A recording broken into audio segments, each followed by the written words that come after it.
Soyez les bienvenus dans ce webinaire proposé par la région Auvergne-Rhône-Alpes. 30 minutes pour mon e-commerce. Donc c'est une série de webinaires qui a lieu tous les mardis à 13 heures jusqu'à fin septembre.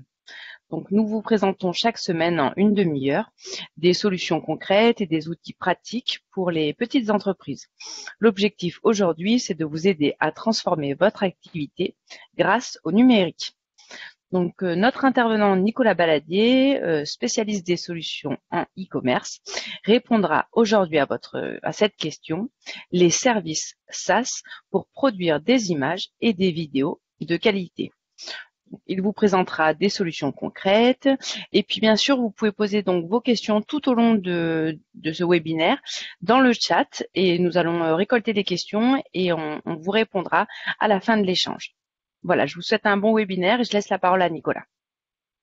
Bonjour à tous. Donc aujourd'hui, on va parler de photos, de vidéos, mais vraiment orienté e-commerce. Je me positionne comme, voilà, vous êtes e-commerçant ou vous débutez sur l'e-commerce, vous voulez aller dans l'e-commerce et vous allez avoir besoin de photos ou de vidéos pour illustrer vos produits ou vos différentes offres. Donc l'idée, c'est comment on peut faire si on n'est pas ni photographe professionnel, ni un spécialiste des outils de détourage ou des outils assez complexes. Alors aujourd'hui, on va parler de détourage de photos notamment, mais on va voir aussi qu'on peut utiliser des vidéos. On va voir des 360 degrés et on va voir aussi qu'on peut extraire des photos de vidéos. Donc l'idée, c'est de vous montrer des outils assez simples à prendre en main pour des non-spécialistes. Effectivement, si vous êtes infographiste, que vous êtes formé depuis 3-4 ans sur Photoshop, vous avez des outils déjà que vous connaissez. Là, je m'adresse à des personnes qui ne sont pas des experts de Photoshop et qui ont besoin d'avoir des photos pour leur site e-commerce. Donc, on va voir une palette d'outils. Alors, première chose, quand vous êtes en e-commerce, on vend, entre guillemets, un prix sur la base souvent de visuels, que sont des photos ou des vidéos. Donc, ça veut dire que c'est très important, en fait, l'image qu'on va montrer du produit, parce que le client ne peut pas le toucher, le produit en e-commerce, contrairement en magasin où on peut se faire une idée d'un article ou d'un produit qu'on souhaite acheter. Là, on va baser, entre guillemets, son acte d'achat sur un prix, sur des photos ou des vidéos, voire un descriptif produit et uniquement donc en virtuel, en ligne. Donc il faut que les photos soient de qualité. Alors, ce qu'il faut voir, c'est qu'en e-commerce, vous avez des contraintes spécifiques qui vont être liées au fait qu'on communique par Internet. Donc, c'est un tuyau à relativement faible débit quand même s'il augmente. Donc, il va falloir en fait traiter ces images qui peuvent être très lourdes pour les adapter à votre site e-commerce. Alors, première chose, on va souvent vous demander des photos, ce qu'on appelle détourées. Donc, ça veut dire sans fond ou sur fond blanc, que ce soit des photos de personnes ou pour montrer par exemple un collier comme à l'écran ou des photos de produits. Donc, des photos détourées. Alors, c'est vrai que le logiciel souvent le plus connu utilisé par les professionnels, c'est Photoshop. Photoshop avant existait en version on va dire que vous achetez un pack, un logiciel. Maintenant, il existe en version en ligne, en version cloud, sur abonnement. Il n'empêche que Photoshop, c'est un outil très très puissant, mais par contre, il n'est pas si simple que ça à prendre en main. Et donc, tout l'objet en fait de ce webinaire, c'est de vous montrer aussi d'autres outils beaucoup plus faciles à prendre en main, plus adaptés à des personnes qui doivent créer des fiches produits pour leur site e-commerce. Donc le détourage des photos, c'est l'idée de prendre une photo où il y a un fond ou un contexte et de pouvoir isoler que ce soit un objet ou un élément qui va être à vendre.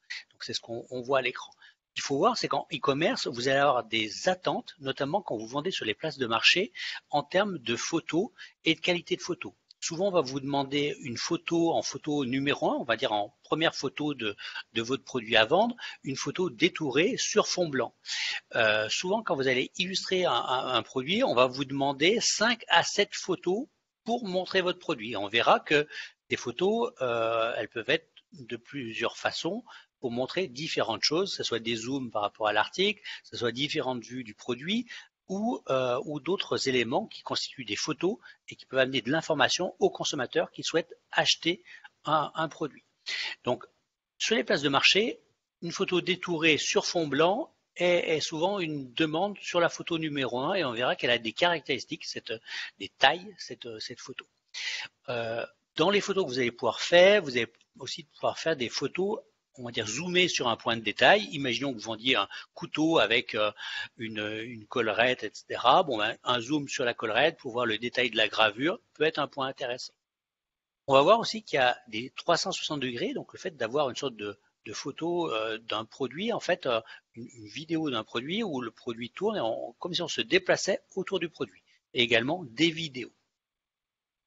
Alors, le détourage de photos, l'idée, c'est de prendre des photos que vous pouvez avoir ou qui sont fournies par votre fournisseur et de pouvoir isoler des éléments, que ce soit des produits ou des éléments du fond ou du contexte autour. Il y a des photos qui sont plus ou moins simples à détourer. Une photo qui est sur un fond uni et avec beaucoup de contraste entre le produit que vous prenez en photo et le fond est assez simple à détourer. Par contre, il y a des photos, par exemple, si on prend l'exemple de cheveux de personnes ou imaginons que vous ayez une foutade plage avec plein de fils, etc. Au niveau de la finition, sont des photos beaucoup plus compliquées à détourer. En e-commerce, vous allez avoir besoin de photos et des photos le plus de qualité possible. Et on va voir que de plus en plus, on vous pousse à avoir plusieurs photos de vos produits. C'est-à-dire qu'un même produit, on peut avoir le produit individuel, le produit dans son packaging, on peut avoir une face avant, une face arrière, on peut avoir une documentation ou un aspect norme, CE, etc., zoomé comme si on avait une étiquette. Donc, plusieurs éléments de photos peuvent vous être demandés en e-commerce et notamment sur les places de marché. Alors, si on prend l'exemple d'Amazon, la photo numéro 1, elle doit avoir une taille entre 1000 et 2000 pixels de côté. Donc, ça veut dire que Amazon, mais les autres marketplaces sont dans la même ligne, impose en fait des photos détourées sur fond blanc, c'est-à-dire pas sur un fond gris ou un autre fond d'une autre couleur, en photo numéro 1 et une taille entre 1000 et 2000 pixels de côté. Le poids des images doit être optimisé. Alors quand c'est sur une place de marché, souvent il y a des limitations de taille maximum de l'image et après ils ont des logiciels d'extrêmement informatiques qui vont compresser l'image pour faire que l'image reste avec un rendu correct, mais soit facile à télécharger pour avoir un temps d'accès à la fiche produit le plus rapide possible. Donc, vous allez avoir besoin de ce type d'image, des photos détourées, mais aussi des photos en contexte. Donc, on vous impose une photo souvent détourée sur fond blanc en photo numéro 1, mais il est des fois intéressant d'avoir un produit en contexte d'usage. Imaginons que vous vendiez des coussins de sol, et ben c'est bien d'avoir le produit, on va dire isolé, détouré pour se faire un avis sur le produit. Par contre, les coussins posés au sol dans un vrai salon avec un canapé autour, etc., peut vraiment aider en fait le consommateur, le client, à se projeter dans l'utilisation du produit par rapport à chez lui. Donc, vos photos que vous allez devoir produire pour l'e-commerce, elles vont être donc d'ordre assez varié.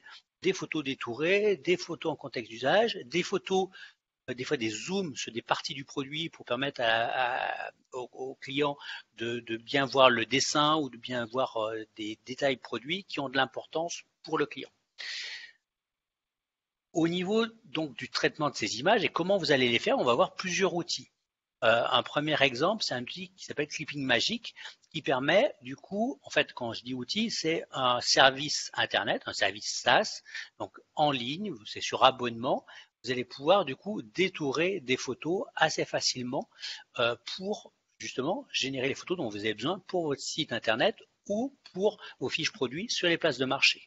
Donc là, l'exemple, c'est cette photo d'une table. Elle a été prise dans un contexte avec une moquette grise, un mur, une plinthe. Bon, ben, on veut avoir le produit détouré pour que l'attention du consommateur se porte sur le produit et que ça soit beaucoup plus qualitatif. On se rend compte que le rendu est très intéressant à ce niveau-là. Et ben, on prend cette photo dans son contexte avec la moquette grise, on la passe dans Clipping Magic et Clipping Magic automatiquement va enlever tous les éléments de pourtour. Donc c'est valable pour tout type de produit, des petits ou des grands, quelle que soit l'image. Un exemple, avec Clipping Magic, vous pouvez faire on va dire du traitement en ombre et appliquer des traitements en ombre. Vous avez un certain nombre de photos de produits que vous souhaitez vendre avec des contextes très très variés. Vous appliquez des scénarios on va dire de traitement d'image et vous avez les produits détourés que vous allez du coup pouvoir enregistrer et utiliser pour votre site internet ou la vente sur les places de marché. Donc souvent aussi, ce qui est intéressant, c'est que des fois vous avez des photos, mais il y a un arrière-plan qui peut être gênant ou dans lequel apparaît des éléments de marque dont vous n'êtes pas propriétaire. Bref, il vous faut éliminer cet arrière-plan. Donc c'est exactement ce que fait un outil de type Clipping Magic ou un autre outil comme RemoveBG qui permet en fait d'uploader des photos, de les traiter et de du coup extraire, on va dire, l'arrière-fond. Donc là, en l'occurrence, une personne. Et c'est souvent parmi les choses les plus difficiles sont les personnes parce que les cheveux, voilà, il y a des points de détail. On veut faire un détourage intéressant, que ce soit les fleurs, les cheveux, des éléments voilà, très précis comme ça, sont assez compliqués à détourer. Donc là, RemoveBG, c'est un autre acteur. Donc l'idée, c'est vraiment de produire des photos selon, je dirais, les attentes des places de marché, mais quelque part, ce sont un peu aussi les vôtres sur votre site e-commerce. Donc l'idée, c'est vraiment de pouvoir détourer des produits et de pouvoir avoir du coup des photos exploitables et adaptées à la vente e-commerce tout en mettant bien en valeur le produit et pas ce qu'il y a autour. Donc, les outils, souvent, ils ont plusieurs modes de commercialisation. Si on prend RemoveBG, il y a un aspect gratuit où vous allez pouvoir faire des essais de 1 crédit, donc tester avec une de vos images pour voir la qualité en fait, du détourage. Et puis après, il y a des aperçus donc gratuits. Donc, vous avez 50 aperçus gratuits. Donc, imaginons que vous avez un certain nombre de produits. Vous prenez les 50 un peu plus compliqués. Vous les passez dans RemoveBG. Vous voyez les aperçus que donne le traitement, on va dire, automatique de détourage. Et si ça vous satisfait, vous pouvez après passer dans un mode payant qui peut être soit au forfait, peut être lié à l'image, donc avec différentes échelles de forfait de quelques centimes par image. Donc l'intérêt, c'est de pouvoir tester et puis après, éventuellement, souscrire un abonnement en fonction du volume d'images que vous avez à traiter mensuellement. Un autre outil, BG Eraser, donc même principe, c'est vraiment d'essayer de dire on a des photos et parfois il faut à la fois supprimer l'arrière-plan, donner une notion de profondeur, etc. Donc il permet de traiter en masse des photos en vue de les détourer notamment. Même principe, BG Eraser, vous avez une version gratuite, 5 images par mois. Donc si vous êtes un petit commerçant et que vous démarrez, peut-être que 5 images par mois vous suffit, vous pouvez rester en mode gratuit et donc du coup essayer et après de passer à un système payant sur abonnement avec un nombre d'images en fonction de la tranche d'abonnement. Par exemple là, on est à l'ordre de 5 centimes d'euros par image donc sur un abonnement à 10 euros par mois et vous pouvez traiter environ 200 images par mois. Donc ça, c'est un point qui est intéressant. C'est un service en ligne, donc du coup, pas de logiciel à installer sur votre ordinateur. Donc, autre point intéressant, c'est que des fois, vous avez besoin de photos, mais des fois, vous avez des vidéos, en fait, où il y a des produits avec des personnes. Par exemple, imaginons que vous vendiez des accessoires, là, des lunettes, vous avez une photo, vous avez une vidéo intéressante, vous aimeriez, en fait, extraire une photo de cette vidéo en vue de la détourer ou de l'utiliser dans son contexte d'usage sur votre fiche produit au niveau de votre site e-commerce. Donc là, vous avez un outil qui va vous permettre en fait de prendre donc la vidéo, d'extraire une photo et puis après de la traiter pour en faire une photo qui va illustrer la vente de votre produit avec un mannequin, avec différentes choses. Donc ce qui est intéressant, c'est de se dire, voilà, je peux avoir des photos existantes qui sont pas très adaptées elles sont bien au niveau du produit, mais il y a un ensemble d'éléments autour qui font qu'elles sont pas adaptées à de la vente e-commerce. Là, on peut les traiter dans des outils, mais vous pouvez avoir aussi pris des vidéos de personnes qui bougent, etc. Sélectionner une photo, un plan au niveau de cette vidéo et extraire la photo et avoir un fichier image adapté qui va vous permettre d'illustrer votre fiche produit donc dans un contexte d'usage avec une vraie personne, là si on parle des lunettes. Donc là, l'outil s'appelle Unscreen. Donc on-screen, il permet vraiment ça, de dire je prends une vidéo, j'ai différents produits et je peux extraire une photo de cette vidéo en vue d'en faire une photo pour l'e-commerce. Ça, c'est assez intéressant et c'est permet d'enrichir votre illustration produit. Donc, ce qu'il faut voir, ce que je disais au départ, de plus en plus, les places de marché demandent entre 5 et 7 photos, avec des photos détourées, des photos en contexte d'usage, des zooms, des photos de plusieurs plans du produit. Le fait d'avoir une vidéo, de pouvoir extraire des photos, des plans quand on a pris le produit et du coup générer assez facilement des photos de l'article à vendre dans les standards imposés par la place de marché, c'est un aspect intéressant. Et même chose, il y a plusieurs plans. Là, on est sur des outils qui ne nécessitent pas d'installation sur vos serveurs, qui ne nécessitent pas d'installation sur votre PC et pas d'éléments qui seraient compliqués à mettre en œuvre. Ce que j'évoquais sur les places de marché, on peut se dire 5-7 photos. Si on prend les cachous la jaunie, vous allez vous dire faire 7 photos d'une petite boîte en métal avec des cachous à l'intérieur, c'est compliqué. Ça peut être une photo du produit détouré, ça peut être une photo avec un packaging, ça peut être une photo en cas d'usage dans une poche de jean, ça peut être une photo type un peu flyer publicitaire, ça peut être des aspects liés au produit, à ce qu'il procure, à une norme, etc. Bref, même une simple boîte en métal, on peut trouver des moyens de la mettre en contexte, de générer des photos. Et ce qu'il faut savoir, c'est que c'est un critère aussi de classement d'Amazon au niveau du moteur de recherche pour vous remonter des produits donc de façon importante. Donc il est important d'avoir à minima 3 photos sur Amazon, mais plutôt d'aller vers 7, quitte à doublonner, quitte à trouver des photos du produit, en plus des photos publicitaires ou des photos de cas d'usage au niveau d'Amazon. Chaque place de marché a ses propres caractéristiques. Si on prend l'exemple de Mano Mano, place de marché dans l'univers du bricolage, jardinage, eux, il faut à minima 5 photos. Souvent, les places de marché, c'est vraiment 5 photos au minimum et dans un contexte d'usage. Alors, pour réaliser ces photos, vous avez plusieurs moyens de réaliser ces photos. Soit, au jour d'aujourd'hui, on a des smartphones de bonne qualité, il y a des appareils photo numériques, ça c'est une chose. Après, vous pouvez avoir des moyens assez adaptés à l'e-commerce. Ça peut être des photobox, des tentes de shooting, et on verra jusqu'à des équipements plus poussés qui peuvent vous permettre d'avoir à la fois des photos, des vidéos et des vues 360 degrés de produits.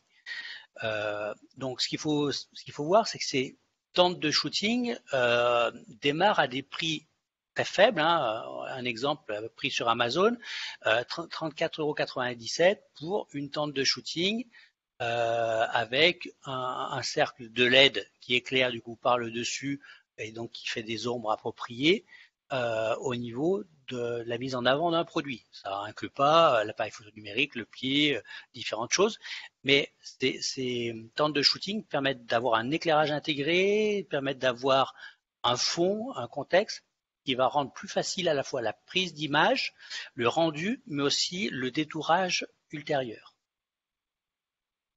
Les tentes de shooting, donc il y en a vraiment à tous les prix, et en fonction du volume de la tente, le prix va être différent, mais surtout en fonction de ce qui va être proposé comme élément d'éclairage. Est-ce que c'est plusieurs rampes de LED? Est-ce que c'est un seul éclairage? Est-ce que l'éclairage est fourni, pas fourni? Est-ce qu'il faut le rajouter? Est-ce que le système inclut un plateau tournant pour faire tourner le produit? Est-ce que le système inclut une synchronisation, un dialogue entre le plateau tournant, l'appareil photo numérique en vue d'une prise de photo ou d'une prise de vidéo? Voilà, il y a différents choix, mais ce qu'il faut voir, c'est que une tente de shooting assez simple pour des produits de faible volume, on va dire une tente de shooting qui fait 60 par 60 par 60, voilà, ça va pas être des prix énormes. Donc tout dépend des produits que vous avez à photographier. Effectivement, si on doit photographier des bijoux artisanaux, voilà, on peut avoir besoin d'une tente de shooting très petite. Si par contre, je sais pas, vous vendez des pantalons, évidemment, mettre un mannequin, enfin la partie basse d'un mannequin avec un pantalon pour pouvoir le prendre sur différentes faces, ça nécessite du coup une box ou une tente de shooting beaucoup plus grande.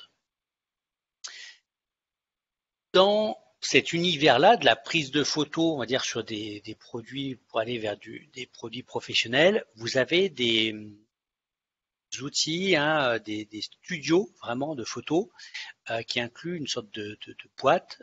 Et là, par exemple, c'est ScanCube, mais il y en a d'autres, hein, comme OrbitView, qui permettent du coup d'avoir à la fois l'éclairage, le plateau qui permet de faire tourner l'article et donc qui va permettre de prendre plusieurs vues, mais aussi de faire des 360 degrés et des vidéos, et que l'ensemble des éléments communiquent. C'est-à-dire que le déclenchement de l'appareil photo est synchronisé avec le plateau tournant et l'éclairage, objectif d'avoir une mise en avant du produit la plus performante possible.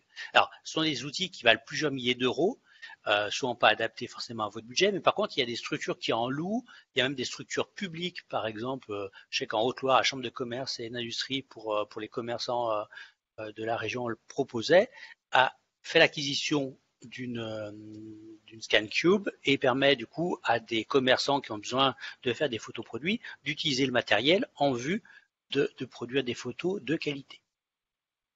Le principe, c'est vraiment d'avoir une boîte éclairée, communicante, un plateau tournant qui permettent de dialoguer, de prendre la distance par rapport à l'appareil photo numérique et un logiciel de traitement qui synchronise tout ça et qui traite l'image. Objectif, produire des images détourées de façon qualitative et le plus facilement possible. Donc ça, ce type d'équipement, si vous voulez faire l'acquisition, c'est voilà, c'est que vous avez quand même beaucoup de photos à faire. Sinon, il faut utiliser d'autres outils ou passer par un prestataire. Si vous avez par contre beaucoup de photos à faire, à traiter, ça peut être intéressant d'avoir ce type d'équipement. Donc l'idée, c'est vraiment à la fin de produire des photos détourées, qualitatives. Et on voit par exemple, si on prend une perceuse, c'est pas forcément un produit de luxe, simplement d'avoir une photo qui met bien en avant le produit. Là, on voit bien qu'il y a une batterie avec la perceuse sans fil, un chargeur avec une deuxième batterie. Bref, on a une idée claire du produit simplement avec à l'aide de la photo. Et on vend beaucoup sur la base de photos ou de vidéos. Il est hyper important pour un e-commerçant d'avoir des photos qualitatives. Si on prend l'exemple de ScanCube, imaginons qu'il y a un mannequin et par exemple ce bustier qui soit mis en avant, ça veut dire que la prise de photo va permettre de prendre, enfin, la prise de photos et de vidéos va permettre de faire à la fois des photos, de pouvoir tourner le produit, de le voir sur différents angles, mais aussi d'avoir une vision 360 degrés, donc de faire tourner le produit, du coup de faire une vidéo de ce 360 degrés et du coup de pouvoir illustrer sa fiche produit avec plusieurs photos, des zooms, mais aussi des vidéos mettant en avant le produit. Donc l'idée de zoom, ben voilà, c'est on prend l'exemple de ce bustier, on a une face avant, on peut zoomer pour voir le motif, on peut avoir une vision de côté, bref, on peut du coup produire plusieurs médias qui illustrent la fiche produit, des photos de face, de face arrière, de zoom, de 360 degrés. Alors, voilà, on a fait un petit tour de piste sur les éléments principaux des photos. Et l'idée maintenant, c'est de pouvoir du coup échanger avec vous, parce que la photo, elle peut être vue très très différemment en fonction de chacun. Ce qu'il faut voir déjà, c'est que souvent la question de la photo, c'est qu'est-ce que peut me fournir mon fournisseur? La marque avec laquelle je travaille, est-ce qu'ils ont un panel de photos qui peuvent me fournir et que j'ai le droit d'utiliser. Et après, sur la base de ces photos-là, est-ce qu'il faut que je retraite certaines photos pour rentrer dans le cadre de la vente e-commerce et de la vente sur les places de marché, et ou est-ce qu'il faut que j'enrichisse, on va dire, les photos fournies par d'autres photos qui vont me permettre aussi de me démarquer par rapport aux concurrents en étant beaucoup plus précis, beaucoup plus clair sur les caractéristiques de mon produit, de son rendu. Est-ce que je vais pouvoir du coup faire des photos en les mettant en contexte? Bref, la photo est un point hyper important, mais c'est vrai que la base, c'est est-ce que mon fournisseur a déjà des photos? Qu'est-ce qu'il peut me donner? Est-ce que ça peut me permettre de vendre? Est-ce que j'ai suffisamment d'éléments? Et après, qu'est-ce que je dois faire moi en tant que vendeur pour compléter, on va dire, cette offre existante pour avoir on va dire, la palette de photos qui permettent au consommateur de le motiver à acheter mon produit. Alors, on va donc commencer avec les questions. On a une première question qui demande, avec ces outils, les photos sont vectorisées en PNG, JPEG ou SGV? SVG. Donc, en SVG. général, on a le choix, mais comme ce sont des outils qui sont vraiment faits pour un traitement donc des photos pour l'e-commerce, vous aurez des formats exploitables en e-commerce. Donc, il y a plein de choix en général. On peut choisir le format de sortie de la photo et donc utiliser voilà, le format adapté pour le numérique. Et souvent, on peut aussi avoir différents niveaux de qualité. Ce que je veux dire, c'est que parfois, vous pouvez avoir besoin d'une photo, on va dire pour le print en 300 dpi, enfin un niveau de qualité assez fin parce que le print nécessite ça. L'inconvénient, c'est que la photo pèse un poids assez lourd. D'un autre côté, pour le web, on peut avoir besoin d'un niveau de qualité beaucoup plus faible parce qu'en fait, on veut que le temps de chargement soit le plus léger possible tout en ayant un rendu correct au niveau de l'écran. Et à ce moment-là, on est en l'équivalent de 82 dpi.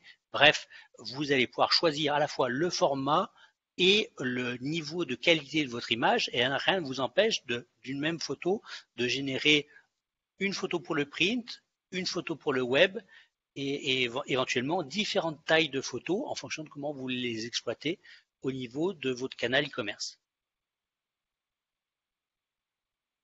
Alors, est-ce qu'il faut signer ces photos? Alors là, c'est la question de la watermark, etc.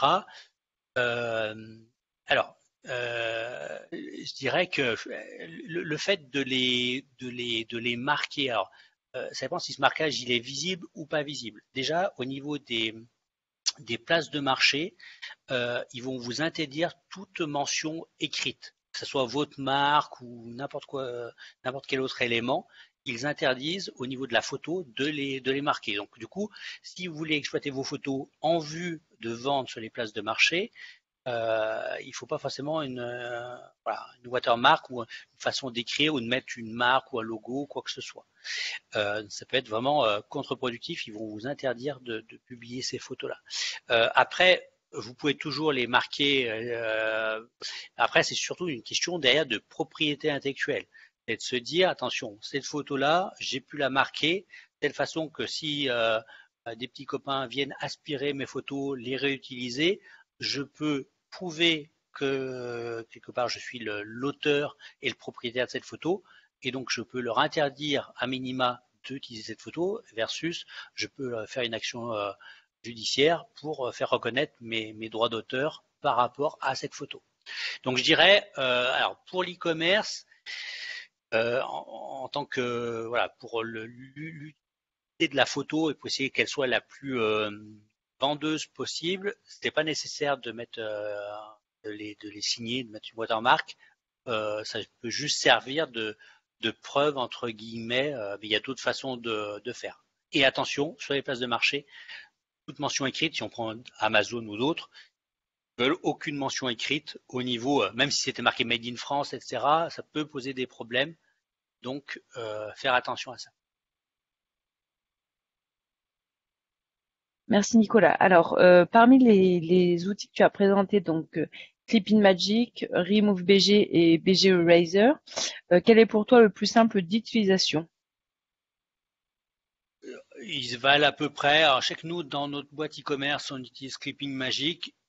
Je vous en ai montré quelques-uns, en fait, juste pour montrer qu'il peut y avoir des outils simples qui permettent de faire du traitement d'image sans avoir besoin d'un niveau de compétence ou de formation extrême comme sur Photoshop. C'est-à-dire que Photoshop, si vous voulez bien maîtriser Photoshop pour le traitement d'image, vous devez vous former pas mal quand même pour être performant. Là, vous avez des outils en ligne qui permettent de faire ça assez facilement, assez intuitivement, sans être un professionnel du tout de l'image. Après, voilà, il faut essayer. sont tous à peu près, voilà, à peu près similaires. L'avantage, c'est qu'ils ont tous des versions quelque part gratuites d'essai. Donc du coup, bah, vous pouvez prendre quelques photos que vous avez détourées, essayer sur 2 ou 3 services qui vous intéressent, de voir le rendu des images et regarder en fonction de leur façon de faire payer les choses. Imaginons que vous dites, bah, tiens, au début, j'ai 5 photos par mois à faire, bah, tiens, j'ai un abonnement qui est gratuit à 5 euros par mois, je vais prendre telle solution. Ou d'un autre côté, vous voulez, voilà, vous pouvez essayer. Du coup, il faut essayer, vous faire votre propre avis. Ils sont à peu près similaires, à peu près aussi performants les uns que les autres. Après, des fois, c'est des questions d'intuitivité. Il y en a, il faut utiliser un lasso pour définir une zone ou pour préciser des choses. Il y en a d'autres, on peut définir une sorte de modèle de traitement de l'image qu'on va après appliquer sur des lots en masse. Bon, voilà, faut regarder. Mais l'avantage, c'est que c'est assez facile à essayer, rapide. Donc n'hésitez pas à en lister 2 ou 3 et puis de faire un petit essai et de choisir l'outil qui vous semble le plus, voilà, le plus performant pour vous en fonction de votre besoin. Et alors, on a quelqu'un qui rebondit et qui dit qu'elle utilise GIMP ou Inkscape. Yep. Ouais. Et donc, elle demande si en fait, si il faut travailler les photos sur ces logiciels avant d'utiliser les outils pour une meilleure qualité. Non, non, non, c'est pas normalement c'est pas nécessaire. C'est-à-dire que vous pouvez tout à fait, a priori, dans je pense 95% des cas, prendre la photo telle qu'elle est et les passer directement dans ces outils, on va dire en ligne, sans avoir à GIMP ou Photo PEA, etc. C'est des produits un peu comme on va dire comme Photoshop en version alors c'est des outils qui peuvent être très très bien, hein, attention, c'est des alternatives à ce que je vous ai montré, mais qui nécessitent un peu plus d'investissement, on va dire en temps pour les maîtriser. Donc c'est pour ça que je les ai pas trop mis en avant. C'est que quelqu'un qui, ouais, qui s'intéresse à l'infographie, etc., il peut utiliser GIMP, PEA ou d'autres outils, ça va lui plaire et il est prêt à y passer un certain volume d'heures pour maîtriser les choses et faire plein d'autres choses aussi que du détourage d'images.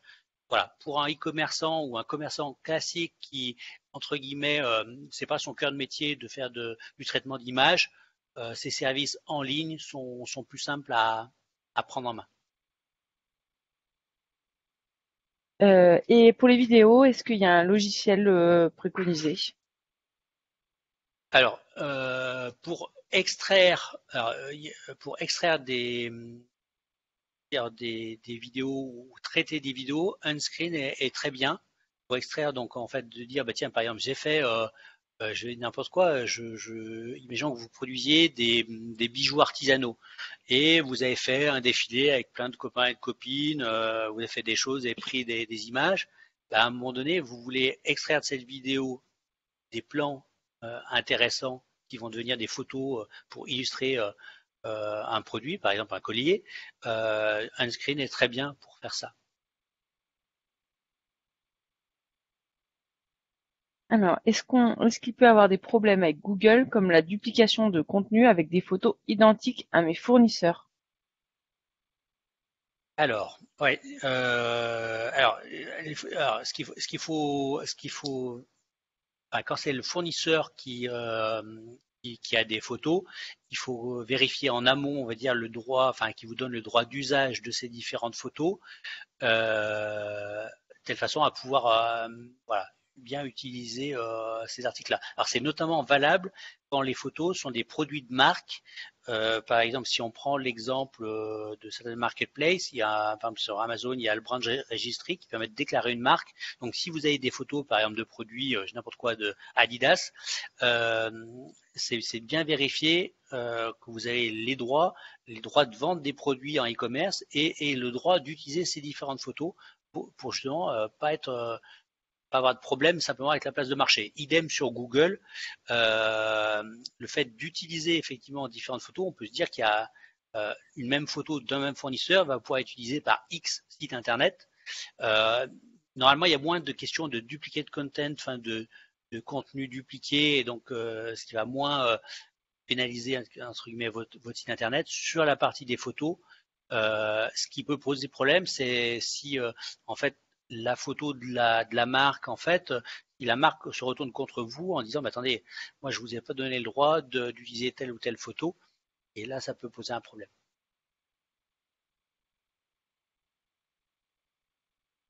Pour Etsy, quelle qualité de photo préconisez-vous?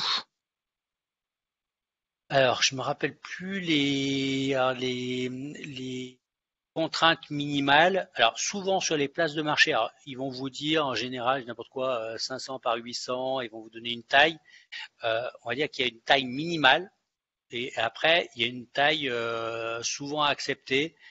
Moi, j'ai tendance à dire sur les places de marché, à minima, c'est du 1000 pixels par 1000 pixels de côté. Euh, Etsy, de mémoire, c'est un peu inférieur. Et puis après, il y a un poids maximum de l'image en fait que vous téléchargez, vous avez le droit de télécharger, et après il la retraite au lieu de la publier sur votre annonce Etsy, sur votre fiche produit Etsy. Donc 1000 pixels par 1000 pixels semble un standard assez commun au niveau des places de marché. Au niveau des plateformes, quand on s'engage avec elles, quand on prend des abonnements, je présume, on s'engage sur quelle durée? En général, ils ont toujours ils ont plusieurs systèmes en général. Soit c'est un abonnement avec un volume de photos, soit c'est un abonnement au mois ou un abonnement à l'année. En général, souvent, ce qu'ils font, c'est qu'ils disent, n'importe quoi, l'abonnement au mois, je vais prendre un exemple, est 5 euros par mois, ça ferait 60 euros à l'année si on multiplie par 12, et en général, ils font l'équivalent de 10 mois sur l'année. Donc, soit vous prenez un abonnement de 5 euros par mois ou, par exemple, de 50 euros à l'année. Donc, en général, il y a différentes formules, soit en forfait de nombre de photos, une sorte de pack, soit au mois, soit à l'année. Après, c'est à vous de voir. Au début, il faut tester en version très courte pour ne pas être lié. Et puis après, si jamais vous en avez besoin de façon récurrente, passer en abonnement annuel pour payer moins cher. Merci Nicolas. Y a-t-il des outils gratuits avec intelligence artificielle qui permettent d'effacer des imperfections ou un personnage dans un panorama? Alors, la plupart de ces outils-là de traitement automatique d'images sont avec certains, au moins de façon annoncée, un bout d'intelligence artificielle. Euh, oui, après en version gratuite, euh, c'est, je pense, soit ça va être des outils en version, des outils payants, mais qui ont une version gratuite pour un petit volume, pour 5 images, etc., et que vous pouvez utiliser comme ça. Sinon, il faut utiliser des outils comme Photo PEA pour faire un traitement de ces photos-là dans un logiciel, mais voilà, qui est un peu plus, qui nécessite un peu plus d'investissement temps, donc pour traiter l'image. Et justement par Photo rapport PEA, Oui, excuse-moi. Photo PEA peut être un bon choix, mais sinon, de regarder les versions des outils payants qui ont par exemple 5 photos gratuites, et puis de se servir de ces 5 photos gratuites-là, voilà, ça vous permet au moins de tester et peut-être de produire vos différentes photos dont vous avez besoin. Ça dépend du volume que vous avez à faire. Parce que justement par rapport à ces logiciels comme GIMP ou Photo CEA, on demande s'il y a des modes opératoires de ces logiciels 100% gratuits et libres pour faire des choses basiques comme détourer parce que il y a des tutos en ligne, mais ça prend du temps de les sélectionner et de les écouter. Est-ce que donc il y a des tutos qui existent qui sont plus Alors, accessibles? ouais, c'est pas. C'est vrai que bon, c'est difficile. C'est vrai que des outils comme PhotoPEA ou GIMP ou d'autres, ben voilà, ils nécessitent. Alors, ils ont plein de fonctionnalités, ils sont très puissants souvent, mais la prise en main, elle est un peu, voilà, elle nécessite un investissement de temps. Parfois, c'est des outils anglophones, on va trouver des tutos qui sont anglophones. Ça nécessite de voir plusieurs autres vidéos souvent pour arriver à se former, à avoir différentes choses. Voilà, c'est pour ça que c'est l'arbitrage à faire en fonction de est-ce que vous êtes prêt à passer du temps à utiliser un outil gratuit, vraiment gratuit qui peut le rester, ou simplement vous avez besoin ponctuel et donc quelques photos et là prendre un outil payant en version gratuite d'essai pour aller plus vite sur ces aspects-là. C'est vraiment à vous de voir. Et après, il n'y a pas de solution miracle. C'est vrai que souvent les outils, il y en a plein qui sont anglophones, donc avec des vidéos, des tutos en anglais.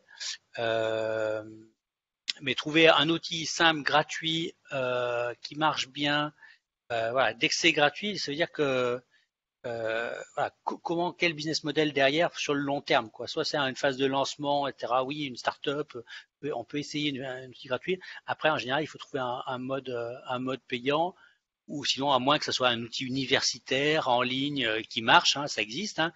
Sur la photo, je sais pas trop, mais par exemple, si vous allez dans l'univers de la visio, vous allez sur Jitsi, bon, bah, ça marche très bien, c'est gratuit. Voilà, il faut regarder, mais il n'y a pas de magie là à ce niveau-là sur le traitement des photos et des images. Il n'y a pas vraiment d'outils gratuits très très performants, enfin à ma connaissance, et surtout, enfin dans le sens où plug and play est très très simple d'usage. Sinon, il faut investir un peu de temps, comme dans GIMP, comme dans PhotoPEA, faire quelque chose. Après, on nous pose des questions sur Canva. Oui. Peut-on utiliser une vidéo Canva et l'intégrer à un site vitrine? Et parce qu'une personne nous dit qu'elle a un catalogue sur Canva avec ses photos et elle aimerait l'utiliser en vitrine. Est-ce que c'est possible et comment? Alors, donc Canva, donc c'est un outil voilà, qui permet de faire des présentations, de produire des images. Donc effectivement, vous pouvez produire des images avec Canva.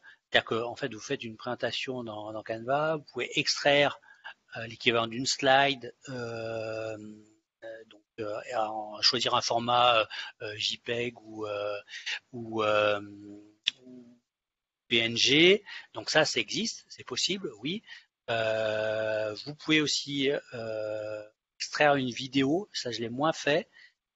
C'est faisable. Après, ça a certaines limites. Ça, par rapport à un outil de traitement d'image, il n'y a pas de détourage. Le choix des formats, en fait, quand vous exportez en JPEG ou en PNG, à partir d'une présentation, vous n'avez pas des choix de définition d'image, de taille d'image aussi poussés que sur un outil de traitement d'image. C'est un outil qui fait autre chose. Alors effectivement, on peut le détourner un peu. Ça veut dire, je fais une présentation, j'ai pris une photo, j'ai rajouté des choses, donc j'ai fait une illustration, une sorte de slide dans Canva. Je dis, tiens, j'aurais besoin d'une photo JPEG de cette slide. Je fais un export, je peux le faire. Et après, je peux effectivement utiliser cette photo sur la partie e-commerce. Alors, faire attention au poids de l'image, parce que si c'est sur votre propre site internet et que du coup il n'y a pas les filtres de poids, vous pouvez vous retrouver avec des photos qui font un poids très important et qui du coup qui vont correspondre à un temps de chargement trop long de votre fiche produit. Donc là, c'est à vous de voir, mais voilà, c'est un mode un peu bricolage, mais qui permet de faire des choses au niveau de Canva. Merci Nicolas. Alors, une dernière question. Est-ce que tu as des conseils à donner concernant les vidéos? Alors, les vidéos, alors le souci des vidéos, c'est que si on veut une vidéo de qualité, il faut monter un peu la vidéo, arriver à faire quelque chose de bien. Voilà, ça prend un peu de temps, ça nécessite un certain nombre de maîtrise un peu d'outils. Mais d'un autre côté, ça peut permettre de bien mettre en avant. Donc après, ce qu'il faut voir, c'est le temps que vous prend de produire la vidéo versus le nombre de commandes que vous allez avoir sur tel produit. Si vous êtes, je dis n'importe quoi, vous êtes pisciniste, ça peut être du coup intéressant d'avoir des vidéos parce que du coup, vous allez avoir un rendu, les gens vont pouvoir se projeter dans l'implantation quelque part de la piscine dans leur jardin, etc. Et le prix de vente est suffisamment important pour que ça vaille le coup. Après, ce qu'il faut voir, c'est est-ce que vous devez le faire tout seul, la prise de vidéo, ou de passer par un prestataire dont c'est le métier, un freelance, une agence, pour produire votre vidéo. Ça dépend de votre budget, de vos moyens. Parce que faire une vidéo un peu sympa, alors après, on peut avoir des outils un peu détournés, c'est-à-dire à partir de Canva, générer une vidéo pour montrer quelque chose. Voilà, tout dépend de ce qu'il y a à faire, mais autant sur de la photo, c'est assez simple Au jour d'aujourd'hui, même avec un simple smartphone un peu de qualité, de prendre une photo pas trop moche en termes d'éclairage, de la passer dans un outil de traitement d'image, d'en extraire une photo qui a un rendu nickel pour l'e-commerce. La vidéo, c'est quand même un peu plus complexe et la maîtrise des outils est un peu plus complexe. Donc là, en fonction de vos moyens et du potentiel de vente de votre produit, il faut se poser la question, c'est est-ce que ça vaut vraiment le coup de mettre en place une vidéo? Et puis après, est-ce que je peux le faire seul ou avec un partenaire? Ou après, se rapprocher, faut être malin des fois, hein, se rapprocher par exemple d'organismes de formation qui forment des vidéastes, etc., leur donner des cas d'usage pour faire en sorte que ça vous coûte voilà, pas cher, un BDS communication où il y a un module sur de la prise de vidéo, etc. Vous pouvez leur dire, ben moi, je suis prêt à, j'aurais besoin de produire plusieurs vidéos dans l'année, je suis pas forcément pressé, par contre, je suis prêt à voilà à travailler avec vous pour arriver à monter une vidéo à condition que je puisse l'utiliser derrière. Bref, il faut trouver le moyen, mais la prise de vidéo, c'est vraiment une autre étape par rapport à la photo. Autant la photo, sans être un professionnel de la photo, de l'éclairage et du traitement de l'image, on peut faire quelque chose de bien sympa et on ne voit pas que c'est un amateur, entre guillemets, qui a fait les choses. Hein. Globalement, on peut se débrouiller très bien. La vidéo, c'est plus compliqué.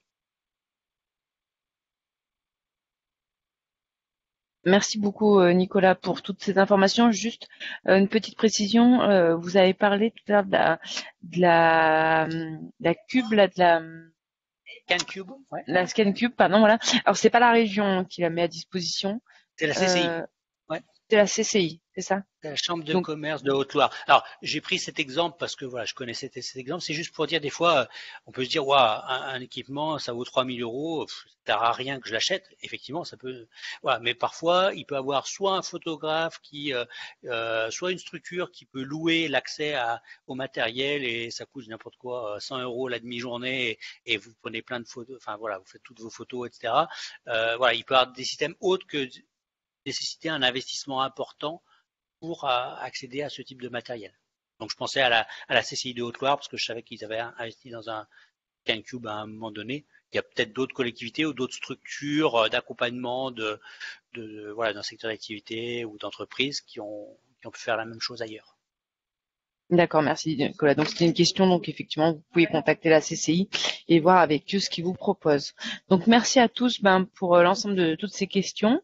On faisait aujourd'hui notre dernier webinaire de cette première thématique, de cette première phase. Vous pouvez retrouver donc toute cette présentation sur le site Campus Région du Numérique. Je vous ai mis le lien dans le chat. On vous enverra également un email avec le lien de ce replay. Vous allez aussi avoir accès à des dossiers thématiques, des témoignages, des vidéos pour aller plus loin.